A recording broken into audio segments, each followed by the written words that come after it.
Assalamualaikum warahmatullahi wabarakatuh. Apa kabar sahabat Islampedia? Semoga kita selalu diberikan kesehatan dan keselamatan dimanapun kita berada.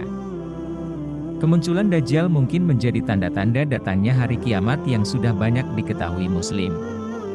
Ternyata, ada sejumlah sosok lain juga muncul bergantian maupun bersamaan dengan Dajjal jelang hari kiamat kelak. Keterangan tersebut didasarkan pada pendapat ulama fikih aliran mazhab Syafi'i Syekh Muhammad Arsyad Al-Banjari. Pendapatnya terangkum dalam buku Teologi Al-Banjari yang diterjemahkan oleh Hairil Anwar. Meski waktu kedatangannya merupakan rahasia milik Allah Subhanahu wa Ta'ala, tidak ada salahnya Muslim memahami gambaran hari kiamat berdasarkan keterangan yang ada sebagai bentuk mengimani datangnya hari akhir. Berikut 5 sosok yang datang jelang hari kiamat. 1. Dabbah. Secara bahasa, dabbah bermakna jenis binatang melata yang dapat berbicara. Dabbah memiliki ciri yang ganjil seperti didefinisikan Ibnu Abbas, yakni berambut dan berbulu dengan banyak warna, memiliki 4 kaki, dan berwajah manusia. Kedatangan dabbah jelang hari kiamat disandarkan pada salah satu riwayat hadits yang diceritakan Abdullah bin Amr. Ia mengutip perkataan Rasulullah Shallallahu Alaihi Wasallam yang berbunyi, sesungguhnya pertanda yang pertama-tama muncul menjelang kiamat ialah terbitnya matahari dari barat dan munculnya binatang melata atau dabbah menemui manusia pada waktu duha. Mana saja dari keduanya yang lebih dulu terjadi, maka tidak lama sesudah itu yang lainnya pun segera terjadi. Hadis riwayat Abu Daud dan Ibnu Majah. Bukti lainnya dikabarkan dalam surah An-Naml ayat 82. Allah Subhanahu wa Ta'ala berfirman, yang artinya, apabila perkataan ketentuan masa kehancuran alam telah berlaku atas mereka, kami mengeluarkan makhluk bergerak dari bumi dabbah yang akan mengatakan kepada mereka bahwa manusia selama ini tidak yakin pada ayat-ayat kami.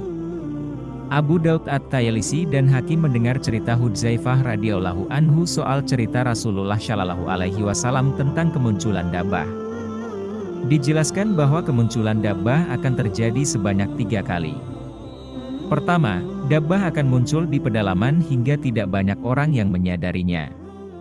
Pada kemunculan kedua, dabbah muncul di Masjidil Haram dan barulah beritanya tersebar di pelosok sampai ke Makkah. 2. Imam Mahdi.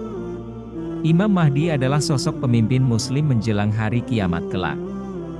Menurut keterangan hadits, Imam Mahdi diberi tugas selama 7-8 tahun lamanya dalam memimpin kelompok Muslim. Artinya, Imam Mahdi akan keluar di akhir umatku. Allah akan menurunkan hujan, akan menumbuhkan tanaman di muka bumi, harta akan dibagi secara merata. Binatang ternak akan semakin banyak, begitu juga umat akan bertambah besar. Imam Mahdi hidup selama 7 atau 8 tahun. Hadis riwayat Al-Hakim. Hingga pada waktunya, pasukan Imam Mahdi akan terkepung oleh pasukan Dajjal di dalam Baitul Maqdis. Disinilah, Imam Mahdi berdoa kepada Allah Subhanahu wa Ta'ala untuk memohon pertolongan. 3. Dajjal. Dajjal digambarkan sebagai sosok pembohong dan pembawa fitnah yang besar. Ia muncul sebagai sosok yang ahli dalam agama dan cerdas dalam ilmu pengetahuan. Sebab itulah, banyak orang yang tertipu dengannya dan menganggap dirinya sebagai Tuhan. Kemunculannya akan dilakukan Dajjal dengan mengembara ke seluruh pelosok dunia, agar orang-orang mengakui kekuasaan dan menjadi pengikutnya. Rasulullah Shallallahu Alaihi Wasallam pernah bersabda, yang artinya, tidak ada satupun makhluk sejak Adam diciptakan hingga terjadinya kiamat yang fitnahnya lebih besar dari Dajjal. Hadis riwayat Muslim. Menurut Ustaz Halilur Rahman El-Mahfan dalam buku-buku kemunculan Dajjal, Imam Mahdi semakin dekat. Saat ini Dajjal masih hidup dan tengah dibelenggu dengan rantai yang sangat kuat dan kokoh. Pada waktunya nanti, Dajjal akan lepas dari belenggunya dan mulai merusak bumi secara membabi buta. 4. Nabi Isa alaihissalam. Jelang hari kiamat, Nabi Isa alaihissalam turun bersama 70.000 malaikat sebagai jawaban dari doa yang dipanjatkan Imam Mahdi kala terkepung oleh Dajjal dan pengikutnya. Keterangan ini berdasarkan dari surah An-Nisa ayat 159, yang artinya, Tidak ada seorang pun di antara ahli kitab yang tidak beriman kepadanya Isa menjelang kematiannya. Dan pada hari kiamat dia Isa akan menjadi saksi mereka.